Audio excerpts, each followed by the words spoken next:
নমস্কার জয় হিন্দ বন্ধুরা, তোমাদের সকলকে আরো একবার স্বাগত জানাচ্ছি ইন্ডিয়ান সাকসেস এডুকেশন ইউটিউব চ্যানেলে। বন্ধুরা, আজকে আমরা আলোচনা করব ভারতের পঞ্চবার্ষিকী পরিকল্পনা নিয়ে। ভারতের পঞ্চবার্ষিকী পরিকল্পনা এমন একটা টপিক যেখান থেকে কিন্তু তোমাদের প্রতিটা পরীক্ষাতে প্রশ্ন আসতেই থাকে। তাই আজকে আমরা সেরা 30টি পঞ্চবার্ষিকী পরিকল্পনার প্রশ্ন আলোচনা করব, যেগুলো কিন্তু তোমাদের পরীক্ষাতে বারংবার এসেছে। তাই আজকের ক্লাসটিকে একটু মিস করলে চলবে না। আজকে যদি তোমরা এই প্রতিটা কোয়েশ্চেন যদি মুখস্থ করে রাখো, তাহলে তোমাদের ভারতের পঞ্চবার্ষিকী পরিকল্পনা নিয়ে আর কোনো ভয় বা চিন্তা থাকবে না। তাহলে চলো আজকের এই গুরুত্বপূর্ণ ক্লাসটি শুরু করা যাক। আমাদের প্রথম প্রশ্নটি হচ্ছে ভাইরা বোনেরা, যে ভারতের পরিকল্পনা কমিশন গঠিত হয় কবে? ভারতের যে পরিকল্পনা কমিশন সেটি কত সালে গঠিত হয়েছিল? তোমাদের অপশনগুলি হচ্ছে 1947 সালের 15ই আগস্ট, 1952 সালের 1ম জানুয়ারি, নাকি 1950 সালের 15ই মার্চ। বেশ, যে সমস্ত ভাইরা বলেছো বা বোনেরা বলেছো যে স্যার 1950 সালের 15ই মার্চ, একদম সঠিক উত্তর। তাহলে আমাদের মনে রাখতে হবে ভারতের পরিকল্পনা কমিশন কত সালে গঠিত হয় স্যার? 1950 সালের 15ই মার্চে কিন্তু ভারতের পরিকল্পনা কমিশন গঠিত হয়। চলো পরবর্তী কোয়েশ্চেনের দিকে যাওয়া যাক। পরবর্তী কোয়েশ্চেনটি হচ্ছে, ভারতে মোট কতগুলি পঞ্চবার্ষিকী পরিকল্পনা বাস্তবায়িত হয়েছে? ভারতে এখনো পর্যন্ত মোট কতগুলি পঞ্চবার্ষিকী পরিকল্পনা বাস্তবায়িত হয়েছে? বেশ, যে সমস্ত ভাইরা বা বোনেরা বলেছো স্যার 12টি, একদম সঠিক বলেছো। তাহলে মনে রেখো ভারতে মোট কতগুলি পঞ্চবার্ষিকী পরিকল্পনা বাস্তবায়িত হয়েছে স্যার? 12টি পঞ্চবার্ষিকী পরিকল্পনা কিন্তু বাস্তবায়িত হয়েছে। চলো পরবর্তী কোয়েশ্চেনের দিকে যাওয়া যাক ভাইরা বোনেরা। পরবর্তী কোয়েশ্চেনটি হচ্ছে, প্রথম পঞ্চবার্ষিকী পরিকল্পনা কোন অর্থনৈতিক মডেলের উপরে ভিত্তি করে তৈরি করা হয়েছে? প্রথম পঞ্চবার্ষিকী পরিকল্পনা কোন অর্থনৈতিক মডেলের উপর ভিত্তি করে তৈরি করা হয়েছে? বেশ, মহানিবাস মডেল, নাকি হ্যারোডোমার মডেল, নাকি সলো মডেল? বেশ, যারা বলেছো স্যার যে হ্যারোডোমার মডেল, একদম সঠিক বলেছো। তাহলে মনে রেখো ভাইয়েরা বোনেরা, যে প্রথম পঞ্চবার্ষিকী পরিকল্পনা কোন অর্থনৈতিক মডেলের উপর ভিত্তি করে তৈরি হয়েছিল স্যার? সেটা হচ্ছে আমাদের স্যার হ্যারোডোমার মডেলের উপরে ভিত্তি করে কিন্তু তৈরি করা হয়েছিল। চলো ভাইরা বোনেরা পরবর্তী কোয়েশ্চেনের দিকে যাওয়া যাক। বলছে স্যার, প্রথম পঞ্চবার্ষিকী পরিকল্পনার সময় কোনটি? প্রথম পঞ্চবার্ষিকী পরিকল্পনা কত সালে শুরু করা হয়েছিল? 1947 থেকে 52, 1956 থেকে 61, নাকি 1951 থেকে 56? বেশ, যারা বলেছো স্যার 1951 থেকে 56, একদম সঠিক উত্তর দিয়েছো। তাহলে মনে রেখো প্রথম পঞ্চবার্ষিকী পরিকল্পনার সময় কোনটি? সেটি হচ্ছে স্যার 1951 থেকে 1956। কেমন? চলো পরবর্তী কোয়েশ্চেনের দিকে যাওয়া যাক প্রিয় ভাইরা বোনেরা। বলছে স্যার, দ্বিতীয় পঞ্চবার্ষিকী পরিকল্পনার কোন মডেলের উপর ভিত্তি করে তৈরি করা হয়েছে? দ্বিতীয় পঞ্চবার্ষিকী পরিকল্পনা কোন মডেলের উপরে ভিত্তি করে তৈরি করা হয়েছে? বেশ, তোমাদের অপশনগুলি হচ্ছে স্যার পিসি মহানবিশ মডেল, নাকি হ্যারোডোমার মডেল, নাকি গডগিল মডেল। বেশ, যে সমস্ত ভাই ও বোনেরা বলেছো যে স্যার অপশন ক পিসি মহানবিশ মডেল, একদম সঠিক উত্তর। পিসি মহানবিশ মডেলের উপর ভিত্তি করে কিন্তু আমাদের দ্বিতীয় পঞ্চবার্ষিকী পরিকল্পনাটি সেটি তৈরি করা হয়েছিল। আর হ্যারেড-ডোভাল মডেলের উপর ভিত্তি করে কি প্রথম পঞ্চবার্ষিকী পরিকল্পনা তৈরি করা হয়েছিল। কেমন? একদম। চলুন ভাইরা বোনেরা পরবর্তী কোয়েশ্চেনের দিকে যাওয়া যাক। আমাদের পরবর্তী কোয়েশ্চেনটি হচ্ছে, দ্বিতীয় পরিকল্পনা মূলত কোন খাতের উপরে সর্বাধিক গুরুত্ব দেওয়া হয়েছিল? দ্বিতীয় যে পঞ্চবার্ষিকী পরিকল্পনাটি হয়েছিল, এই দ্বিতীয় পঞ্চবার্ষিকী পরিকল্পনাতে কোন খাতের উপরে সর্বাধিক গুরুত্ব দেওয়া হয়েছিল? বেশ, যে সমস্ত ভাইরা বোনেরা বলেছো যে স্যার ভারী শিল্প, একদম সঠিক বলেছো স্যার। দ্বিতীয় পরিকল্পনাতে হচ্ছে ভারী শিল্পের উপরে, আর প্রথম পরিকল্পনাতে হচ্ছে স্যার কৃষি খাতের উপরে। কেমন? একদম স্যার। চলুন স্যার পরবর্তী কোয়েশ্চেনের দিকে যাওয়া যাক। তার আগে যে সমস্ত ভাইরা বোনেরা এখনো আমাদের চ্যানেলটিকে সাবস্ক্রাইব করোনি, অবশ্যই নিচে সাবস্ক্রাইব করে বেল আইকনটি প্রেস করে দিও, আর ভিডিওটি ভালো লাগলে একটি লাইক করে দিও। কেমন? চলো পরবর্তী কোয়েশ্চেনের দিকে যাওয়া যাক প্রিয় ভাইরা বোনেরা। পরবর্তী প্রশ্নটি হচ্ছে স্যার, ভিলাই ইস্পাত কারখানা কোন দেশের সহায়তায় প্রতিষ্ঠিত হয়েছে? তাহলে কি ভিলাই ইস্পাত কারখানা কোন দেশের সহায়তায় প্রতিষ্ঠিত হয়? তোমাদের অপশনগুলি হচ্ছে স্যার জার্মানি, ব্রিটেন, না সোভিয়েত রাশিয়া। জার্মানি, ব্রিটেন, নাকি সোভিয়েত রাশিয়া। বেশ, যে সমস্ত ভাই বোনেরা বলেছো স্যার অপশন গ সোভিয়েত রাশিয়া, একদম সঠিক বলেছো স্যার। তাহলে কি স্যার ভিলাই ইস্পাত কারখানা কোন দেশের সহায়তায় প্রতিষ্ঠিত হয়েছে স্যার? সেটি হচ্ছে আমাদের সোভিয়েত রাশিয়ার উপরে, মানে সোভিয়েত রাশিয়ার সহায়তায় কিন্তু আমাদের এই ইস্পাত কারখানাটি তৈরি হয়েছিল। কেমন? চলো স্যার পরবর্তী কোয়েশ্চেনের দিকে যাওয়া যাক। পরবর্তী প্রশ্নটি হচ্ছে, রুকেলা ইস্পাত কারখানা কোন দেশের সহযোগিতায় নির্মিত হয়েছে? রুকেলা ইস্পাত কারখানা কোন দেশের সহযোগিতায় নির্মিত হয়েছে? জার্মান, সোভিয়েত রাশিয়া, নাকি ব্রিটেন। জার্মান, সোভিয়েত রাশিয়া, নাকি ব্রিটেন। বেশ, যে সমস্ত ভাইরা বোনেরা বলেছো স্যার জার্মান, একদম সঠিক উত্তর দিয়েছো প্রিয় ভাইরা বোনেরা। তাহলে রুকেলা ইস্পাত কারখানা কোন দেশের সহযোগিতায় নির্মাণ হয়েছে স্যার? জার্মানের উপরে, মানে জার্মানের সহযোগিতায় কিন্তু নির্মিত হয়েছে আমাদের এই রুকেলা ইস্পাত কারখানা। কেমন? চলো পরবর্তী কোয়েশ্চেনের দিকে যাওয়া যাক প্রিয় ভাইরা বোনেরা। পরবর্তী কোয়েশ্চেনটি হচ্ছে আমাদের, যে দুর্গাপুর ইস্পাত কারখানা কোন দেশের সহযোগিতায় তৈরি করা হয়েছে? কি বলছে স্যার? বলছে স্যার দুর্গাপুর ইস্পাত কারখানা কোন দেশের সহযোগিতায় তৈরি করা হয়েছে? তোমাদের অপশনগুলি হচ্ছে স্যার ব্রিটেন, ফ্রান্স, নাকি জাপান। ব্রিটেন, ফ্রান্স, নাকি জাপান। ঠিক আছে, যে সমস্ত ভাই ও বোনেরা বলেছো স্যার ব্রিটেন, একদম সঠিক উত্তর দিয়েছো। তাহলে আমাদের মনে রাখতে হবে ভাই ও বোনেরা, যে দুর্গাপুর ইস্পাত কারখানা কোন দেশের সহযোগিতায় তৈরি হয়েছে স্যার? ব্রিটেনের সহযোগিতায় তৈরি হয়েছে। চলো পরবর্তী কোয়েশ্চেনের দিকে যাওয়া যাক ভাইরা বোনেরা। বলছে স্যার তৃতীয় পঞ্চবার্ষিকী পরিকল্পনার আরেক নামে মানে আরেকটা কি নামে পরিচিত? বলছে স্যার তৃতীয় পঞ্চবার্ষিকী পরিকল্পনার আর কি নামে পরিচিত? নেহেরু পরিকল্পনা, মহালানবিশ পরিকল্পনা নাকি গডগিল পরিকল্পনা? বেশ, যে সমস্ত ভাইরা বোনেরা বলেছো যে স্যার গডগিল পরিকল্পনা একদম সঠিক উত্তর দিয়েছো, তাহলে আমাদের কি মনে রাখতে হবে স্যার? তৃতীয় পঞ্চবার্ষিকী পরিকল্পনার আরেকটি নাম হচ্ছে গডগিল পরিকল্পনা। কেমন? আর যে সমস্ত ভাইরা বোনেরা ডাব্লিউবিপি, কেপি এবং এসএসসি জিডির জন্য প্রিপারেশন নিচ্ছ, আমরা কিন্তু প্রতিদিন রাত 10টার সময় তোমাদের কিন্তু লাইভ ক্লাস করিয়ে থাকি জিকে জিএস এর। তোমরা চাইলে নিচে ডেসক্রিপশনে লিংক দেওয়া রয়েছে, একবার গিয়ে ঘুরে আসতে পারো। চলো পরবর্তী কোয়েশ্চেনের দিকে যাওয়া যাক। পরবর্তী প্রশ্নটি হচ্ছে স্যার তৃতীয় পরিকল্পনার সময় ভারত কোন কোন যুদ্ধের সম্মুখীন হয়েছিল? তৃতীয় পঞ্চবার্ষিকী পরিকল্পনার সময় ভারত কোন কোন যুদ্ধের সম্মুখীন হয়েছিল? বেশ, 1947 ও 1971 পাকিস্তান যুদ্ধ, 1962 ও 1965 চীন ও পাকিস্তান যুদ্ধ, নাকি 1999 সালের কার্গিল যুদ্ধ? বেশ, যে সমস্ত ভাই ও বোনেরা বলেছো যে স্যার 1962 সালের চীন ও 1965 সালের পাকিস্তান যুদ্ধ একদম সঠিক উত্তর দিয়েছো। তাহলে মনে রেখো ভাইরা বোনেরা যে তৃতীয় পরিকল্পনার সময় ভারত কোন কোন যুদ্ধের সম্মুখীন হয়েছিল? 1962 সালে চীনের সাথে যুদ্ধ এবং 1965 সালের পাকিস্তানের যুদ্ধের সাথে কিন্তু মুখোমুখি হয়েছিল এই তৃতীয় পঞ্চবার্ষিকী পরিকল্পনার সময়। কেমন? বেশ, চলো পরবর্তী প্রশ্নের দিকে যাওয়া যাক। কোন পরিকল্পনাকে সবথেকে ব্যর্থ পরিকল্পনা হিসাবে গণ্য করা হয়? কোন পরিকল্পনাকে সবথেকে ব্যর্থ পরিকল্পনা হিসাবে গণ্য করা হয়? তৃতীয় পঞ্চবার্ষিকী পরিকল্পনা, দ্বিতীয় পঞ্চবার্ষিকী পরিকল্পনা নাকি পঞ্চম পরিকল্পনা? বেশ, চলো যে সমস্ত ভাইয়েরা বোনেরা বলেছো যে স্যার তৃতীয় পরিকল্পনা একদম সঠিক বলেছো। তাহলে কোন পরিকল্পনাকে সবথেকে ব্যর্থ পরিকল্পনা হিসেবে গণ্য করা হয়? সেটি হচ্ছে আমাদের তৃতীয় পরিকল্পনা। চলো পরবর্তী কোয়েশ্চেনের দিকে যাওয়া যাক ভাইয়েরা বোনেরা। বলছে স্যার কোন সময়কালে পরিকল্পনা বিরতি বা প্ল্যান হলিডে ঘটে? কোন সময়কালে পরিকল্পনার বিরতি বা প্ল্যান হলিডে ঘটে? 1972 থেকে 74, 1990 থেকে 92 নাকি 1966 থেকে 1969?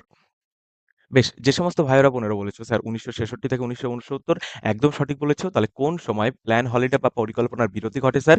সেটি হচ্ছে স্যার 1966 থেকে 1969 সাল। কেমন? বেশ, চলো পরবর্তী কোয়েশ্চেনের দিকে যাওয়া যাক প্রিয় ভাইয়েরা বোনেরা। আমাদের পরবর্তী কোয়েশ্চেনটি হচ্ছে সবুজ বিপ্লব ভারতের কোন সময় শুরু হয়েছিল? সবুজ বিপ্লব ভারতের কোন সময় শুরু হয়েছিল? পঞ্চম পরিকল্পনার সময়, না পরিকল্পনা বিরতি 1966-1969 এর সময়, নাকি অষ্টম পরিকল্পনার সময়?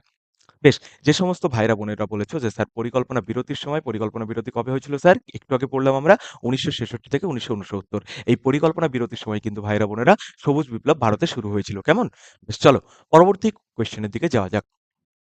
বলছে স্যার গরিবি হাটাও স্লোগানটি কোন পরিকল্পনার সাথে সম্পর্কিত? গরিবি হাটাও স্লোগানটি কোন পরিকল্পনার সাথে সম্পর্কিত? চতুর্থ পরিকল্পনা, তৃতীয় পরিকল্পনা নাকি ষষ্ঠ পরিকল্পনা? বেশ, বেশ, অপশন ক বলছো সকলেই। যে সমস্ত ভাইরা বলেছো স্যার চতুর্থ পরিকল্পনা একদম সঠিক উত্তর দিয়েছো। তাহলে গরিবি হাটাও স্লোগানটি কোন পরিকল্পনার সাথে সম্পর্কিত স্যার? সেটি হচ্ছে আমাদের চতুর্থ পরিকল্পনা। তোমাদের জন্য একটা কোয়েশ্চেন রয়েছে। কোয়েশ্চেনটি হচ্ছে এই গরিবি হাটাও স্লোগানটি কে দিয়েছিলেন? নিচে কমেন্ট করে অবশ্যই জানিও। যে সঠিক উত্তর দিতে পারবে তার জন্য একটা স্পেশাল গিফট রয়েছে। চলো পরবর্তী কোয়েশ্চেনের দিকে যাওয়া যাক ভাইরা বোনেরা।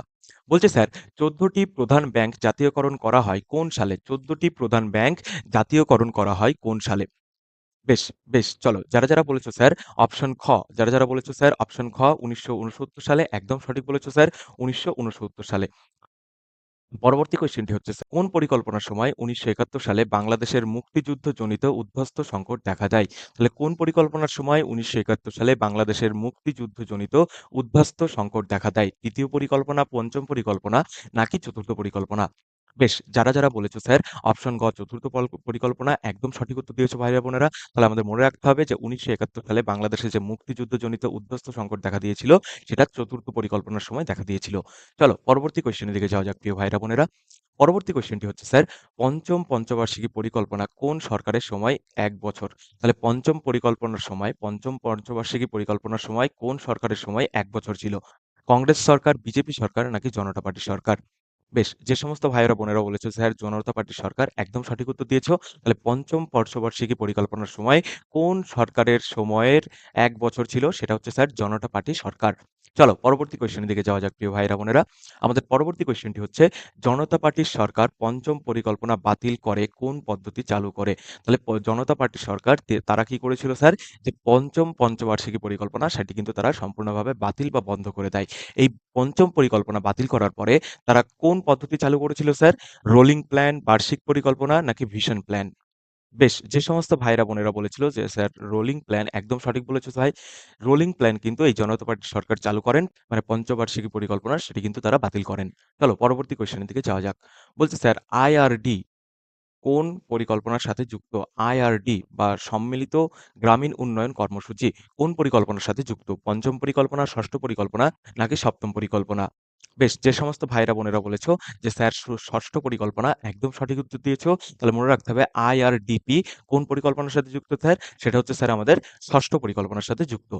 চলো পরবর্তী কোয়েশ্চেনের দিকে যাওয়া যাক। বলছে স্যার জওহরলাল রোজগার যোজনা কোন পরিকল্পনার সময় চালু হয়েছিল? জওহরলাল রোজগার যোজনা কোন পরিকল্পনার সময় চালু হয়েছিল? সপ্তম পরিকল্পনা, ষষ্ঠ পরিকল্পনা নাকি অষ্টম পরিকল্পনা? বেশ, যে সমস্ত ভাইরা বোনেরা বলেছো যে স্যার অপশন ক সপ্তম পরিকল্পনা, একদম সঠিক উত্তর দিয়েছো। তাহলে জওহরলাল রোজগার যোজনা কোন পরিকল্পনার সময় চালু হয়েছিল স্যার? সপ্তম পরিকল্পনার সময় কিন্তু চালু হয়েছিল। পরবর্তী কোয়েশ্চেনটি হচ্ছে ১৯৯০ থেকে ৯২ সালে কেন পূর্ণাঙ্গ পঞ্চবার্ষিকী পরিকল্পনা স্থগিত হয়েছিল? তোমাদের অপশনগুলি হচ্ছে যুদ্ধের কারণে, প্রাকৃতিক দুর্যোগের কারণে নাকি রাজনৈতিক অস্থিরতা ও অর্থনৈতিক সংকটের কারণে। বেশ, যে সমস্ত ভাইরা বোনেরা বলেছো যে স্যার অপশন গ রাজনৈতিক অস্থিরতা ও অর্থনৈতিক সংকটের কারণে, একদম সঠিক উত্তর দিয়েছো। তাহলে আমাদের মনে রাখতে হবে ১৯৯০ থেকে ৯২ সালের পূর্ণাঙ্গ পঞ্চবার্ষিকী পরিকল্পনা রাজনৈতিক অস্থিরতা ও অর্থনৈতিক সংকটের কারণে কিন্তু বন্ধ করা হয়েছিল বা রদ করা হয়েছিল। চলিয়ে পরবর্তী কোশ্চেনের দিকে যাওয়া যাক। যে সমস্ত ভাইরা বোনেরা এখনো সাবস্ক্রাইব করোনি, অবশ্যই চ্যানেলটিকে সাবস্ক্রাইব করে দিও। বলছে স্যার এলপিজি সংস্কার কোন পরিকল্পনার সময় বাস্তবায়ন হয়েছিল? এলপিজি সংস্কার কোন পঞ্চবার্ষিকী পরিকল্পনার সময় বাস্তবায়িত হয়েছিল?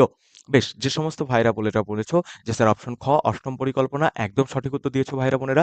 অষ্টম পরিকল্পনার সময় কিন্তু এলপিজি সংস্কার তোমার বাস্তবায়িত হয়েছিল। কেমন? বেশ, চলো পরবর্তী কোশ্চেনের দিকে যাওয়া যাক। বলছে স্যার অষ্টম পরিকল্পনার সময় ভারতের অর্থনৈতিক মন্ত্রী কে ছিলেন? কি বলছে স্যার? অষ্টম পরিকল্পনার সময় ভারতের অর্থনৈতিক মন্ত্রী কে ছিলেন? মনমোহন সিং, নরসিম্হা রাও নাকি প্রণব মুখার্জি? বেশ, যে সমস্ত ভাইরা বোনেরা বলেছো যে স্যার অপশন ক মনমোহন সিং, একদম সঠিক উত্তর দিয়েছো। তাহলে অষ্টম পরিকল্পনার সময় ভারতের অর্থমন্ত্রী কে ছিলেন? তিনি ছিলেন হচ্ছে আমাদের মনমোহন সিং। চলিয়ে পরবর্তী কোশ্চেনের দিকে যাওয়া যাক। বলছে স্যার ভারত ডাব্লিউটিও তে কবে যোগ দেয়? ভারত ডাব্লিউটিও বা ওয়ার্ল্ড ট্রেড অর্গানাইজেশনের সাথে কবে যোগ দিয়েছিল? ১৯৯১ সালে, ১৯৯৫ সালে নাকি ২০০০ সালে? বেশ, যে সমস্ত ভাই বোনেরা বলেছো স্যার ১৯৯৫ সালে, একদম সঠিক উত্তর দিয়েছো। তাহলে মনে রেখো ভারত ডাব্লিউটিও তে কবে যোগ দেয়? ১৯৯৫ সালে কিন্তু তারা যোগ দিয়েছিল। কেমন? বেশ, চলো পরবর্তী কোয়েশ্চেনের দিকে যাওয়া যাক। বলছে স্যার নবম পঞ্চবার্ষিকী পরিকল্পনার মূল থিম কি ছিল? নবম পঞ্চবার্ষিকী পরিকল্পনার মূল থিম কি ছিল? ভারতীয় শিল্প উন্নয়ন, দ্রুততার প্রসার বৃদ্ধি নাকি সামাজিক ন্যায় প্রবৃদ্ধি? চলো, যে সমস্ত ভাইরা বোনেরা বলেছো যে স্যার অপশন গ সামাজিক ন্যায় সহ প্রবৃদ্ধি, একদম সঠিক উত্তর দিয়েছো। তাহলে মনে রেখো নবম পঞ্চবার্ষিকী পরিকল্পনার মূল থিম ছিল সামাজিক ন্যায় সহ প্রবৃদ্ধি। চলো পরবর্তী কোশ্চেনের দিকে যাওয়া যাক। পরবর্তী প্রশ্নটি হচ্ছে ভাই ও বোনেরা যে দশম পঞ্চবার্ষিকী পরিকল্পনার প্রধান লক্ষ্য কি ছিল? আমাদের যে দশম পঞ্চবার্ষিকী পরিকল্পনা হয়েছিল এটা কত সালে হয়েছিল আমাকে কমেন্টে জানিও। তাহলে দশম পঞ্চবার্ষিকী পরিকল্পনা প্রধান লক্ষ্য কি ছিল স্যার? বেশ, যে সমস্ত ভাইরা বোনেরা বলেছো যে স্যার মাথাপিছু আয় দ্বিগুণ করা, একদম সঠিক উত্তর দিয়েছো। তাহলে দশম পঞ্চবার্ষিকী পরিকল্পনার প্রধান লক্ষ্য ছিল স্যার আমাদের মাথাপিছু আয় দ্বিগুণ করা। চলো পরবর্তী কোশ্চেনের দিকে যাওয়া যাক। বলছে একাদশতম পঞ্চবার্ষিকী পরিকল্পনা কার নেতৃত্বে প্রণীত হয়েছিল? একাদশতম পঞ্চবার্ষিকী পরিকল্পনা কার নেতৃত্বে প্রণীত হয়েছিল? বেশ, যে সমস্ত ভাইরা বোনেরা বলছো স্যার অপশন গ, যে অপশন গ মন্টেক সিং আলুওয়ালিয়া, একদম সঠিক উত্তর দিয়েছো ভাইরা বোনেরা। তাহলে মনে রেখো একাদশতম পঞ্চবার্ষিকী পরিকল্পনা কার নেতৃত্বে পরিণত হয়েছিল? মন্টেক সিং আলুওয়ালিয়া। চলো পরবর্তী প্রশ্নের দিকে যাওয়া যাক। পরবর্তী এবং আমাদের অন্তিম প্রশ্নটি হচ্ছে, বলছে স্যার পরিকল্পনা কমিশন বিলুপ্ত করে নীতি আয়োগ কবে গঠিত হয়? পরিকল্পনা কমিশন বিলুপ্ত করে নীতি আয়োগ কবে গঠিত হয়? বেশ, যে সমস্ত ভাইরা বোনেরা বলেছো যে স্যার অপশন খ ১ম জানুয়ারি ২০১৫, একদম সঠিক উত্তর দিয়েছো ভাইরা বোনেরা। তাহলে মনে রেখো পরিকল্পনা কমিশন বিলুপ্ত করে নীতি আয়োগ কবে গঠিত হয়? ১ম জানুয়ারি ২০১৫ তে গঠিত হয়।